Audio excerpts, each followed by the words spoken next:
किट्र पिछा छाड़ुनी विवाद। किट विश्वविद्यालय रे जनक परे जणे छात्रंक मृत्यु को नहीं एबे चांचल्य खेली जाइछि। नेपाली छात्रींक मृत्यु घटनार पूर्णच्छेद पड़ी नथिबा बेले पुणी जणे छात्रंक संदेहजनक मृत्यु घटिछि। किट विश्वविद्यालय हॉस्टेल रु पुणी जणे छात्रंक झुलंता अवस्था मृतदेह पुलिस उद्धार करिछि।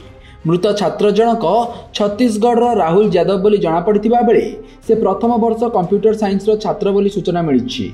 तेबे परिवार लोके पहुंचीबा परे शव व्यवच्छेद कराजिबो बोली जना पड़िछि। ए घटना रे प्रेस रिलीज देई विस्तृत सूचना रखिछि कमिशनरेट पुलिस। प्रेस रिलीज रे कुआ जाइछि जे गतकाली राति 10:45 रे घटना बाबद रे खबर पाइथिला इंफोसिटी थाना पुलिस। एहा परे तुरंत हॉस्टेल को जिबा सह भीतर पटु कबाट बंद थिबा देखिथिला।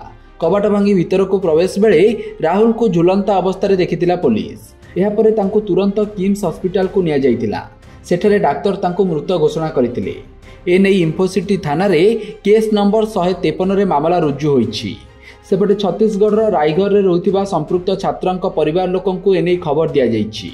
परिवार लोके आसीबा परे मृतदेहर व्यवच्छेद हेबो बोली कमिशनरेट पुलिस सूचना दैछि। या सहित कैंपस रे उत्तेजना पई एक प्लाटून पुलिस फोर्स मुतयन करा जाइछि।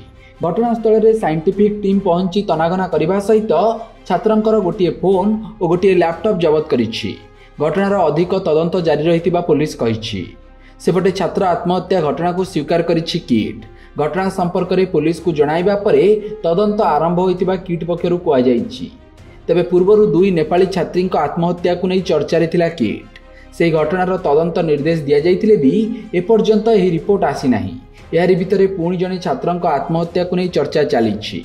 तेबे ए आत्महत्यार सठिक तदंत हेउछि ना समय गड़िबा सहित एहाको भी चापी दिया जाउछि ताहा देखिबाकू बाकी रहिला। Bureau report, Satyapath news.